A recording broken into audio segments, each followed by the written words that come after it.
Obrigada, Bia. É uma alegria ter esse convite, estar aqui com vocês. Nesse sábado aqui, um pouco nublado, mas é muito bom sentir o calor humano, né? Eu sinto o calor aqui mesmo à distância. Então, eu fico feliz por isso. Bom, vamos começar. Conseguem ver bem minha tela? Conseguem me ouvir bem? Legal. Espero que todos estejam bem. A Bia me convidou para trazer um tema, fiquei pensando em como trazer a minha perspectiva a respeito de sustentabilidade, né? Voltado para fortalecer os grupos minorizados, né? Então, eu escolhi esse tema, né, que é o Afrofuturismo ESG, construindo novos caminhos para a economia negra sustentável. Eventualmente eu vou olhar para o lado porque eu estou compartilhando tela no outro monitor, tá? Eu estou com o chat aqui aberto, a ideia é que isso seja de fato uma conversa, vocês sintam-se à vontade, por favor, para tirar dúvidas, comentar ao longo da apresentação. Eu sei que eu tenho 40 minutos aproximadamente para falar e que vão abrir para um bate-papo depois, mas se quiserem já colocar alguma mensagem para não perder o fio da meada, fiquem à vontade, tá? Como a Bia já me apresentou, eu vou passar um pouco mais rápido por esses primeiros slides aqui. Eu quis trazer quem eu sou e o que me trouxe até aqui, mostrando uma foto da minha família, né? Porque ao longo da minha trajetória eu entendi que a gente não consegue nada sozinho. A gente parte de uma base e de um apoio que, por muitas vezes, quando a gente é pequeno, a gente questiona muita coisa e fica esperando que toda essa estrutura venha da nossa família. Ao longo da nossa evolução, a gente entende que cada pessoa dentro do nosso grupo de apoio tem um papel, né? E cada um vai cumprir uma função e tudo que a gente tem é o suficiente para que a gente consiga avançar caso a gente de fato esteja motivado para isso. Então, eu vou falar um pouco de onde eu parti aqui. Essa é a minha irmã Vanessa, ela é formada em Geografia, foi a primeira da família que passou numa universidade estadual, ela estudou no Unicamp, então a gente fica muito feliz por isso. Hoje ela dá aula de Geografia, começou dando aula de inglês e dá aula de Geografia na rede pública. Essa aqui, sorridente, é a dona Wanda, minha mãe, que está participando aqui com a gente. Leonina, né, tem que estar sorrindo. A minha mãe, ela abriu mão de trabalho e estudo para cuidar da família, né? E quando eu comecei a fazer faculdade, eu falei, mãe, por que você não vai estudar alguma coisa? Você gosta de crianças? E aí ela se motivou a fazer pedagogia. Então foi um momento bacana, porque quando eu ia para a faculdade, minha mãe ia junto comigo. A gente estudava cursos diferentes, mas a gente teve essa vivência no começo da minha fase adulta, né? Então foi muito bom. Hoje ela é pedagoga e dá aula há mais de 10 anos aí para crianças da periferia. Esse moço aqui é meu irmão caçula, Luiz. Ele acabou seguindo os caminhos da irmã mais velha, que sou eu, e está estudando análise de sistemas. E este aqui é meu pai. Meu pai trabalhou na CPFL, que é como a Enel, né, na Companhia Paulista, lá em Campinas, por mais de 40 anos, como eletricista, mas ele foi formado em economia, né, com bolsa de estudo provida pela CPFL também. Então, de base, eu tive boas referências, né, pessoas que vieram de uma família humilde, mas que fizeram o que estivesse ali ao alcance deles para conseguir dar uma educação de qualidade para os filhos. E eu deixei essa frase aqui, né, para fazer a introdução, indicando que a gente estuda o passado para entender o presente e construir um futuro melhor. Isso é uma frase que ficou de um professor de história, né, que eu tive no ensino médio, e ele trazia muito essa reflexão de que a gente não estuda para passar de ano, a gente estuda porque isso é importante para que a gente consiga entender por que as coisas são como são hoje e para a gente tomar propriedade e entender a nossa parte de responsabilidade de fazer algo para que o nosso futuro seja melhor e seja interessante para a gente também, né? Para que a gente não seja escolhido para beneficiar outros, né?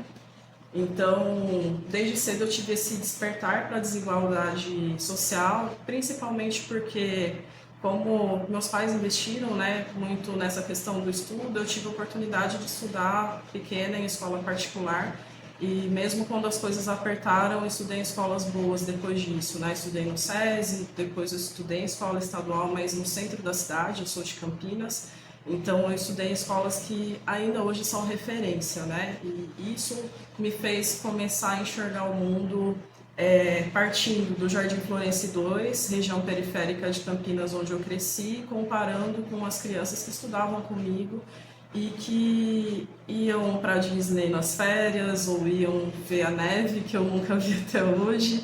E eu ficava perguntando assim, poxa, mas se eu estou aqui no mesmo ambiente, com as mesmas obrigações estudantis, por que eu não tenho essas chances, né? E eu entendi desde cedo que, para mim, o caminho seria o estudo. Então, eu sempre fui muito criativa, né, muito curiosa, sempre busquei entender como as coisas funcionavam e sempre procurei utilizar daquilo que existia ao meu alcance para verificar de que forma eu poderia tomar algum benefício disso, né, para que eu não me sentisse tão excluída dentro das condições em que eu estava. E a educação foi a chave para abrir caminhos. Aqui eu trouxe algumas fotos que representam isso. Então, em 2014 eu me formei como tecnóloga em análise e desenvolvimento de sistemas pela FAC lá de Campinas. Aqui a gente consegue ver muito sobre a questão de falta de representatividade, né? Nós temos eu aqui no cantinho, na época eu lembro que eu tinha mais duas amigas negras, mulheres, né, que uma desistiu do curso, outra mudou para outra área, e eu entendo que tecnologia é uma área que, principalmente para quem vem de família humilde, a gente acha que é algo muito distante, que é algo muito complexo, que talvez não seja para nós, né? E eu só consegui enxergar possível ir para a área de exatas depois de 3 tentativas de faculdade frustradas, né? Comecei com biomedicina, sempre gostei de tudo um pouco, e aí migrei para farmácia, fiquei endividada, e aí veio o FIES que me salvou, e pelo FIES eu consegui terminar a tecnologia, análise e desenvolvimento de sistemas, e eu fui para a tecnologia na fase que era o boom, né? Falavam que tecnologia era a profissão do futuro, muitas faculdades começaram a abrir turmas de tecnólogos em especial, e eu falei, poxa, eu já tenho alguma experiência, eu ouço dos meus chefes que eu não posso ser promovida porque eu ainda não sou graduada, então eu vou atrás de algo que esteja, que seja acessível para mim, um curso que de repente não é um curso de 4, 5 anos que logo eu já vou conseguir ter algum retorno desse investimento, e que vai me ajudar a, de repente, alcançar coisas que eu não conseguia enxergar, até por não ter representatividade também nas outras áreas que eu tentei me inserir. E aí, isso me permitiu participar de um programa da IBM, que era um programa para equalizar a quantidade de mulheres e homens dentro da área de tecnologia. E eu fui parte de uma turma de 14 meninas que era um grupo piloto, né? Era uma das primeiras turmas. E fui para a área de qualidade de software. Trabalhei 10 anos nessa área de qualidade de software. Essa aqui é uma turma de 2019, onde eu já era líder. Infelizmente, em 2019 que não tinha colegas pretos dentro da minha turma e, poxa, a IBM Hortolândia tinha 8 mil funcionários na época. Eu vi, em 6 anos que eu trabalhei lá, somente 2 chefes, 2 gerentes negros, né? Dentro de um recorte de 8 mil pessoas, dentro no mesmo ambiente. Então, por mais que existam alguns fomentos, né, para a diversidade e inclusão, ainda assim é muito difícil se começar e se manter dentro desse mercado. Em 2021, essa foto de brasileiros que trabalhavam para a Turing. A Turing é como um concorrente do LinkedIn nos Estados Unidos. Eles fazem todo o processo de encontrar candidatos para trabalhar de uma forma terceira para empresas. E esse foi o primeiro encontro de todos os brasileiros que trabalhavam remotamente, né? Mais uma amostra de falta de representatividade. E para dizer que não é algo antigo, nós temos em 2024 a turma da Amazon. Essa foi uma comemoração de final de ano. Eu trabalhei 2 anos na Amazon como gerente de operações, Program Manager de operações. E essa era a turma do programa de Fulfillment, que é o Prime da Amazon, né? Essa galera que faz o programa de logística acontecer aqui no Brasil. E existem times de grupos de afinidade, existe um movimento, né, para trazer diversidade e inclusão, principalmente nessas big techs aqui, mas ainda assim, por mais que tentem facilitar o ingresso de pessoas pretas, a falta de oportunidades para aprender o inglês, o medo até, ou a falta de oportunidade de ir para áreas mais técnicas, acaba impedindo que a gente consiga acessar, e ainda assim é muito complicado resistir, permanecer nesses ambientes, né? Por conta do racismo que é estrutural, e que mesmo com essas iniciativas ainda é necessário ter muitas ações de letramento, né, para as lideranças, que infelizmente não tem essa mesma visão, esse letramento, e que mesmo quando querem ajudar não conseguem saber muito bem de que forma eles conseguem empoderar os líderes pretos que estão ali naquele ambiente. Então, esses são os primeiros desafios, né, e os impactos de desigualdade social que eu trago dentro do meu recorte enquanto analista de sistemas, e também exemplos de como o estudo ampliou a minha visão de mundo. Se eu não tivesse tido coragem, mesmo que com medo, de arriscar coisas diferentes e procurar o que existia de possibilidade ali no meu entorno, pensando que também a gente vive num ambiente capitalista que não é só uma questão de estudar, a gente também tem que ver como gerar renda com isso, né?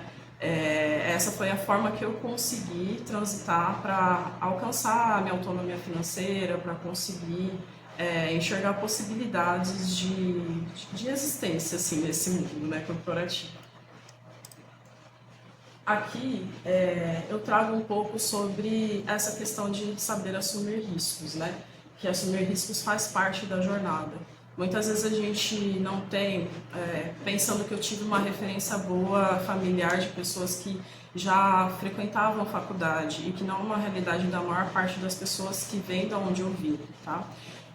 Apesar de ter essas referências, eu não tinha muito com quem trocar a respeito de metas a médio e longo prazo. Porque o objetivo, quando a gente começa a trabalhar, é pagar a conta, né? É conquistar as coisas, as nossas coisas, é ter o carro, viajar para algum lugar, ter a casa própria. E a gente luta muito por isso, e muita gente luta por isso a vida toda. E aí eu comecei a entender, participando desses meios, né, em que se eu tivesse algum suporte para além desse acadêmico, eu conseguiria sanar alguns gaps, né, que eu não tive chance de sanar justamente por conta do contexto de onde eu vim.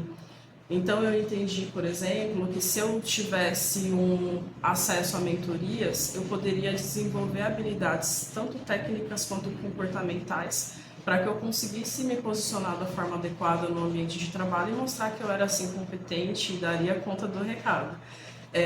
Se eu tivesse um suporte psicológico, muitas pessoas não têm convênio médico, né? E isso atrapalha muito o nosso desenvolvimento, porque a gente muitas vezes peca pensando que precisa de algo externo para que as coisas deem certo na nossa vida, mas parte muito da gente ter uma base sólida, da gente conhecer quem a gente é, saber de onde a gente veio e confiar na nossa capacidade, né, de se desenvolver, por mais que existam milhares de desafios, né? E aí eu comecei a ir atrás de todos esses suportes para sair das dívidas, para me entender enquanto pessoa e aprender a me posicionar, para saber estabelecer limites, para entender em termos de planos de carreira se o que eu estava fazendo fazia sentido para mim ou se eu estava simplesmente reproduzindo o comportamento de manada, né? E isso tudo tudo isso que eu fui investindo, né? À medida que eu consegui ter, claro, um aporte que permitisse isso, um aporte financeiro que permitisse isso, me ajudou a ir galgando outros patamares ao longo da minha jornada profissional. E eu trouxe essas fotos de viagem, não para ostentar, mas para mostrar que tudo isso eu consegui através de esforço, de estudo, de muito trabalho e de criar minha rede de apoio. E na época em que eu consegui começar a ter alguns acessos que me permitissem desfrutar um pouco da vida, que foi depois dos 30 anos, hoje eu estou com 37, eu entendi a importância do aquilombamento, que é algo que eu, vindo de uma formação meritocrata, demorei e sofri para entender que muitas coisas que levaram tempo para acontecer para mim, levaram tempo por... Oi? Não sei se tem alguém querendo falar. Acho que deve estar só ativado o microfone, né? Deixa eu tentar mutar. Já fecharam, obrigada. Pronto. O que eu tinha, estava comentando, né? Que eu levei tempo para conseguir desfrutar algumas coisas justamente porque eu estava muito focada em ter a base, né? Que era um estudo bacana, que era conquistar minha casa própria. Eu senti que eu tinha alguma seguridade. E aí eu comecei a surtar, eu já tive alguns burnouts, né? Então eu comecei a ter crise de ansiedade, crise de depressão, comecei a questionar a minha capacidade, não entender se eu estava fazendo tudo que os meus líderes estavam pedindo, por que eu ainda nunca estava pronta para me tornar gestora ou para ter uma promoção, enfim. E aí que eu fui entender a questão do racismo estrutural e a importância do aquilombamento, né? E a partir disso, eu comecei também a entender que, por mais que eu tivesse empresas renomadas e com uma estrutura que me permitisse pensar em algo para além de pagar contas, seria importante eu verificar de que forma eu poderia continuar me fortalecendo para me posicionar de uma forma mais estratégica e também de que forma eu poderia devolver para a minha sociedade, para a minha comunidade, né? Até porque muito do que eu aprendi também veio de formações de grupos que estão sendo que estão recebendo investimento de empresas, né? Nem todas as minhas formações foram pagas, então da mesma forma eu me preocupei de alguma maneira devolver para a comunidade aquilo que eu aprendi para que eles se fortalecessem também. Beleza. A partir daqui, eu trago um pouco sobre a Pangeia. A Pangeia Consultancy é uma empresa que eu fundei há 3 anos atrás e ela veio desses meus anseios por procurar alguma autonomia, por procurar alguma forma de eu continuar crescendo profissionalmente sem passar por tantos entraves dentro de ambientes, né? São feitos ambientes corporativos feitos por pessoas que acabam refletindo uma estrutura de um racismo estrutural. Então eu percebia que em algumas situações eu tinha mais experiência às vezes do que algum líder que estava ali e que isso acabava gerando alguns conflitos, onde ao invés de trabalhar em equipe para que eu pudesse entregar o melhor, ficava ali uma guerra entre disputas de espaço, né, muitas vezes. Às vezes também uma questão de falta de entendimento do meu contexto, de como esse líder poderia me ajudar a entregar o melhor que eu tinha. A princípio a Pangeia começou prestando consultorias para empresas americanas, por isso ela tem esse nome gringo, para que eles conseguissem compreender o tipo de consultoria que eu fazia na época. Mas depois, à medida que eu fui avançando, eu consegui aumentar o portfólio de serviços, focando na mentoria de carreira para líderes, em especial líderes pretas.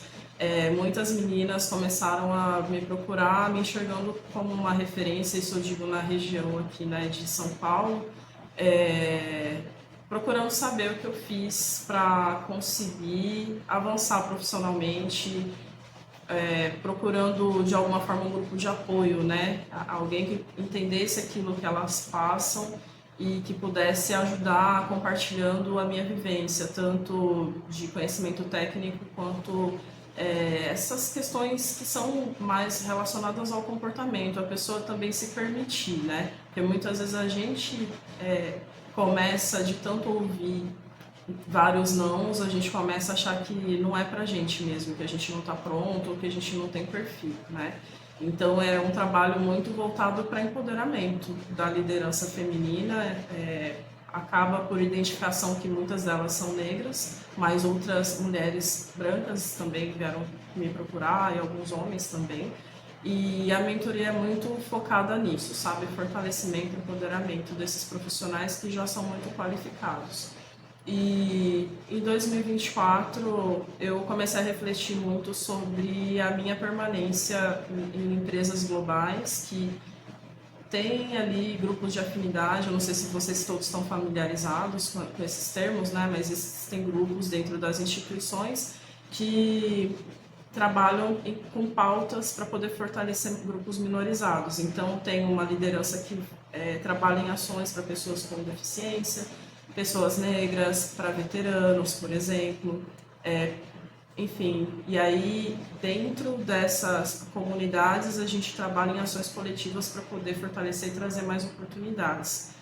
E ainda assim, falta muito, né? Aquela foto lá da Amazon de 2024 já mostra que mesmo com essas ações, falta muita representatividade e falta suporte.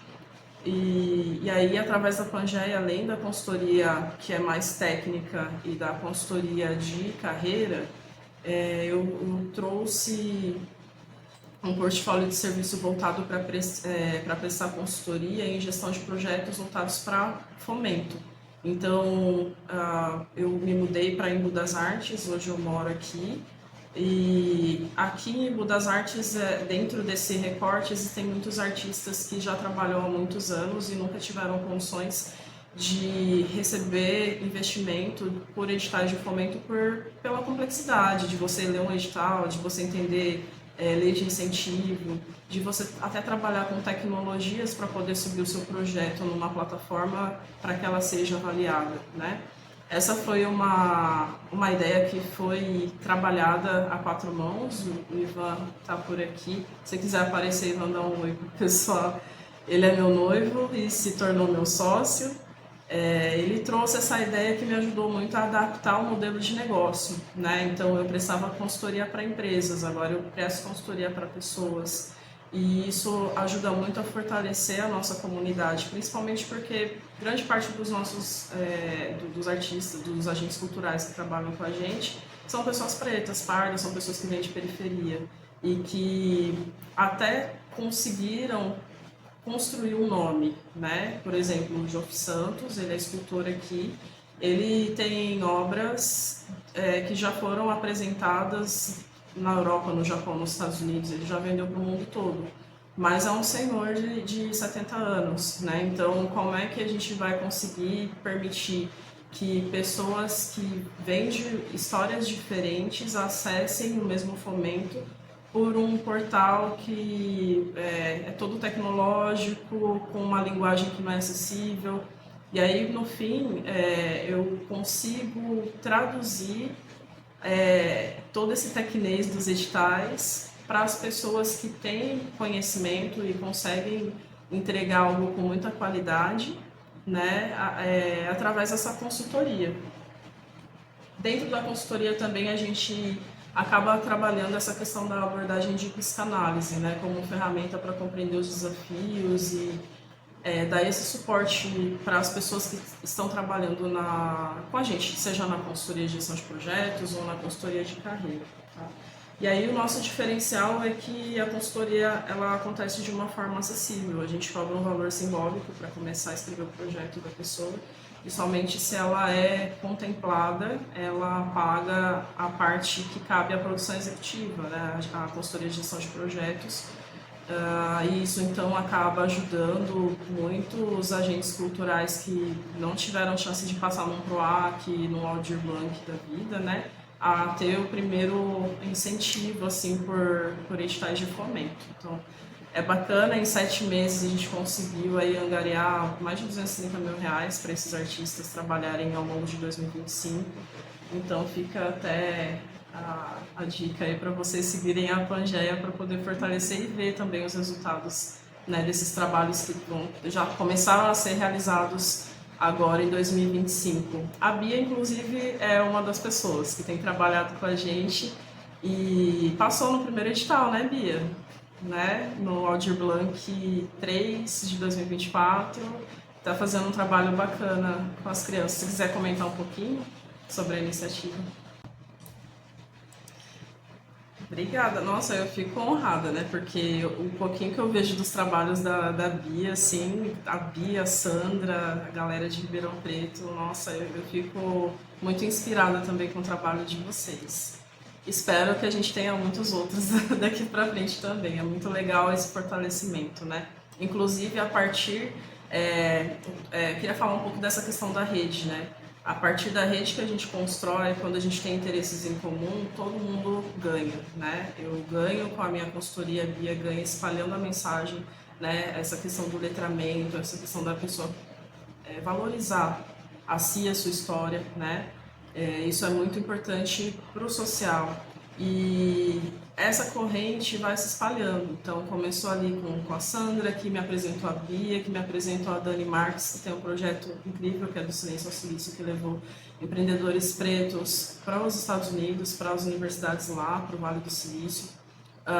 Que me apresentou Suzane Sena, que está em Nova York, que está escrevendo com a gente também. Então, é uma rede que empodera pessoas de vários nichos e de vários lugares, né? Então, isso é muito potente. Seguindo, aqui eu coloco em termos práticos, né? De que forma a gente aplica essa questão da rede de apoio e de que forma que a gente pode incentivar positivamente outras pessoas para que elas consigam, no contexto de pessoas brancas, não só não ser racistas, mas ter ações que permitam com que a gente possa crescer, né, de uma forma sustentável no ambiente corporativo. Então, eu trago aqui algumas palestras que a gente fez no Unisal, lá em Campinas, de mulheres na tecnologia, era para as turmas de engenharia, na Semana de Tecnologia, falando sobre desafios e oportunidades na área de tecnologia. Eu trouxe muito dessa questão da minha vivência enquanto mulher preta nesses ambientes, né? Aqui eu fui aluna do SESI, minha irmã também, então eu trouxe esse recorte que para mim é especial. Na época que eu estudei, lá em 2000, a gente foi para a IPTV, que é a Globo local de Campinas, para entender como aconteciam os bastidores. Essa turma aqui era a turma da 8ª série que teve as melhores redações, então fiquei feliz porque português não era a minha matéria favorita, mas eu tive uma redação muito bacana e eu pude conhecer os bastidores da IPTV. E depois de 20 anos eu pude voltar para o SESI, mas contando a minha história, né? E eu acho muito legal as iniciativas que as escolas estão tomando para poder falar de letramento, que era uma coisa que na minha época não tinha. Aqui é a turma cheia, né? Ouvindo a gente, eu e a Vanessa, a gente falar sobre as nossas vivências. A Vanessa no contexto de alguém que trabalhou no IBGE e que está dando aula, né? Então tem muita coisa bacana que ela traz. E eu participei do programa Aceleradora de Carreiras, a 9ª turma, que tem mulheres muito potentes, e depois eu voltei como mentora. Aqui tem alguns conceitos, né? Então, o que é a tecnologia ancestral? Para não deixar de falar de conceito, tecnologia é contenção de conhecimento, nada mais, nada menos do que isso. E tecnologia ancestral é você conseguir identificar e resgatar todas as sabedorias que vêm dos nossos ancestrais. Por muitas vezes a gente acha que um conhecimento, eu não sei, como preservar um alimento quando você não tem geladeira, é uma tecnologia, né? Como eu vou utilizar o tecido que eu tenho para conseguir construir algum outro material que seja útil para mim, também é uma tecnologia. A tecnologia ela não é somente linguagem de programação e código. É você utilizar o seu conhecimento para transformar coisas, né? Então, todo mundo, de alguma forma, tem tecnologia e conhece quais são as tecnologias ancestrais. No Brasil, por exemplo, nós temos na mineração, nós temos nos alimentos, né? A feijoada é uma tecnologia ancestral. A gente tem aqui nos fazeres, né, de produtos que vão para o embelezamento, para o empoderamento feminino, por exemplo, também. Cosméticos para pessoas pretas, né? Tudo isso é tecnologia. As tranças, né? A gente tem uma cliente que ela trabalha muito com isso, a Glade. E a trança ela foi utilizada há milênios para mostrar status, né? Para mostrar se a mulher era solteira ou casada, para mostrar qual hierarquia da sociedade ela estava. No momento de escravatura eles colocavam grãos, né, nas tranças para poder levar alimentos. Então, tudo isso que a gente pode achar que é tão trivial por fazer parte do nosso dia a dia, também é tecnologia, né?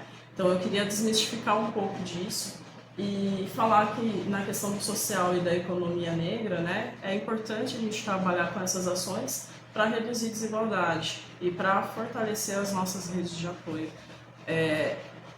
A gente espera que, por exemplo, no governo a gente tenha condições, todos tenham os mesmos direitos e deveres, né? Infelizmente a gente não tem, então por isso é importante a gente tomar a nossa parte de responsabilidade de ver de que forma a gente pode fortalecer o coletivo.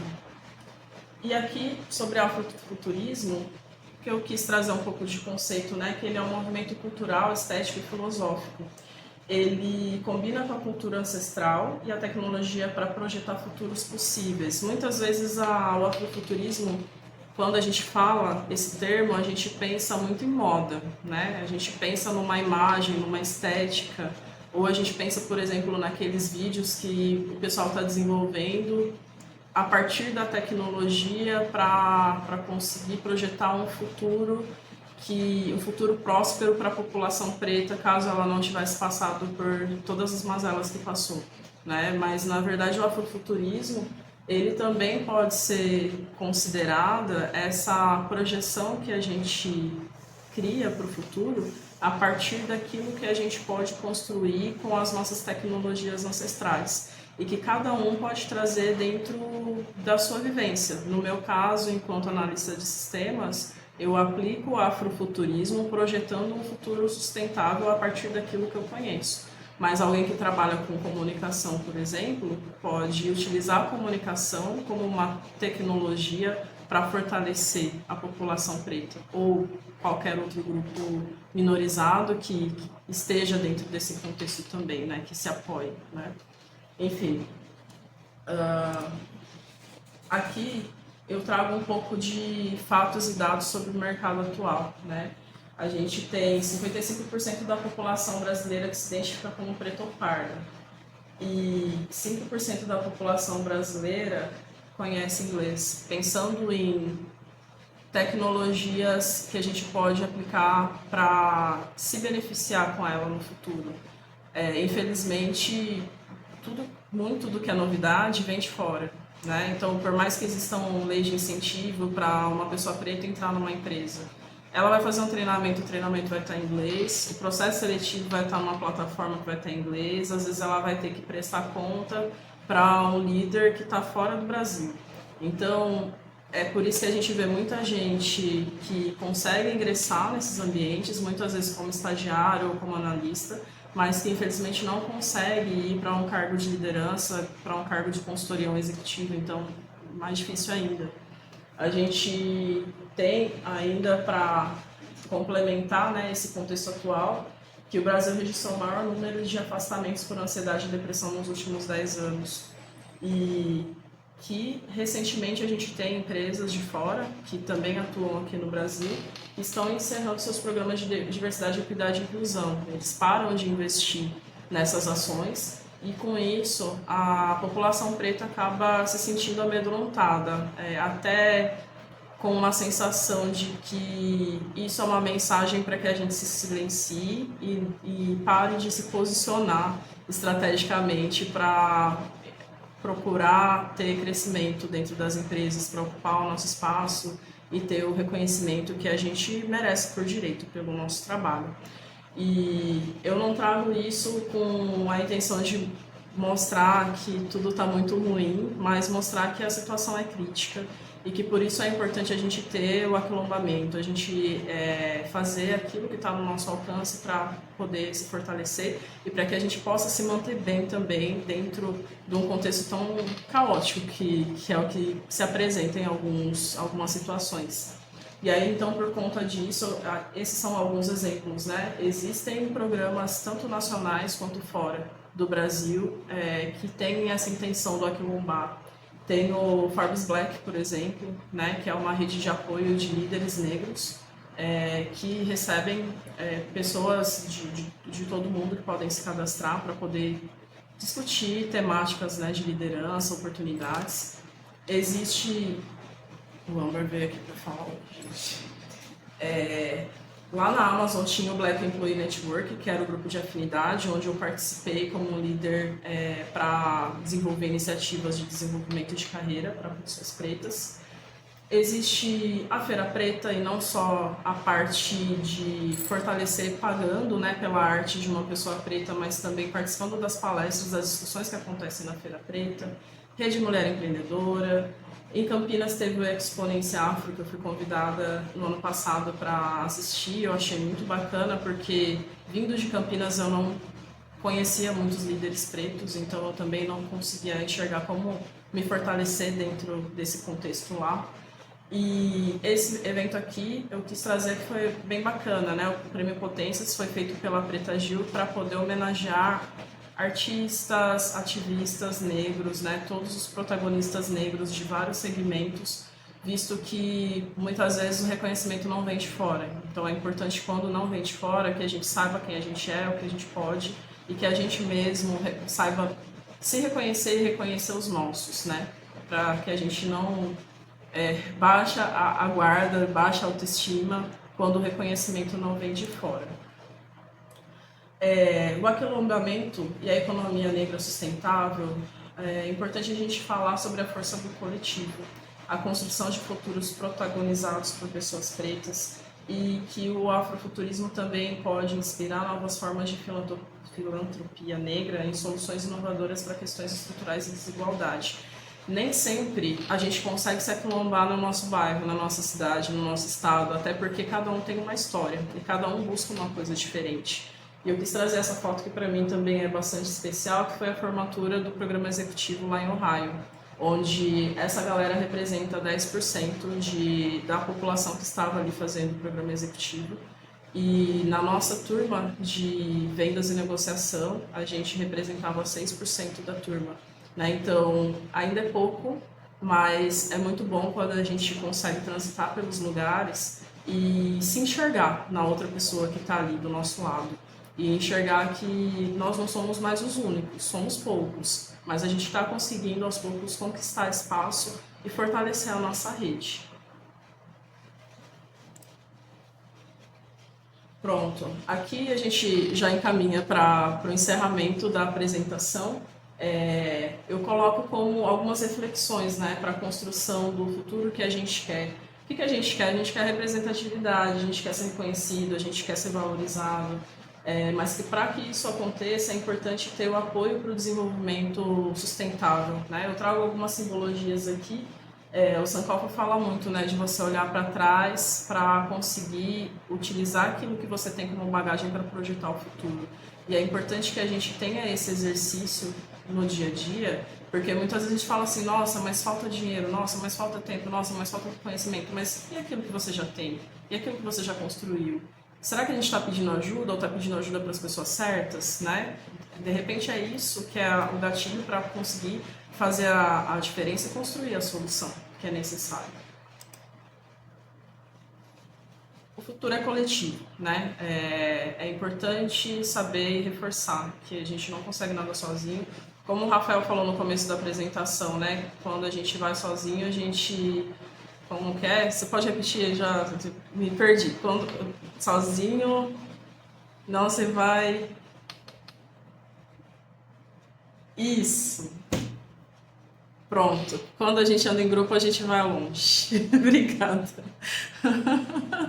E é essa mensagem que eu quero trazer. Então a gente está sincronizado aqui, né? Porque é importante, sim, alguns movimentos são solitários, mas é importante que a gente sempre tenha esse senso de coletivo para que a gente consiga construir algo que tenha uma base sólida, né? Então eu deixo aqui a reflexão, né, de que, considerando que o futuro tem as raízes no passado, o que a gente tem feito para honrar e nutrir as nossas raízes, né? Não esquecer que essa base não existe por acaso, né? Que é um pilar essencial para que a gente consiga avançar. Aqui deixo mais uma reflexão, dizendo que a gente é o sonho mais ousado dos nossos ancestrais, nós não estamos aqui por acaso, e levando em conta que tudo que a gente colhe, né, é resultado de algo que a gente plantou ou que alguém plantou para que a gente pudesse colher. Aqui fica a reflexão de que legado a gente está deixando para as próximas gerações. Eu ainda não tenho filhos, espero ter um dia, mas eu tenho uma sobrinha arteira, que é a Sofia, E tudo que eu faço hoje, chegando perto dos 40, eu penso muito assim, tá, eu estou construindo para mim, mas o que eu estou construindo para minha comunidade, para minha família, para minha rede de apoio, de que forma eu posso também deixar um legado, né? Para que as pessoas que estão vindo nas próximas gerações não precisem passar por tudo que eu passei, para que eles consigam, para que a minha sobrinha, por exemplo, possa decidir fazer o que ela quiser fazer da vida e não pensar, olha, eu vou ter uma graduação que me dá dinheiro, que eu possa me manter, sabe? Para que ela possa sonhar. A gente vai deixando de sonhar com o tempo, né? Mas sonhar é muito importante. Aqui deixo meus agradecimentos, deixo mais uma simbologia aqui do Ubuntu, que é sou porque somos, né?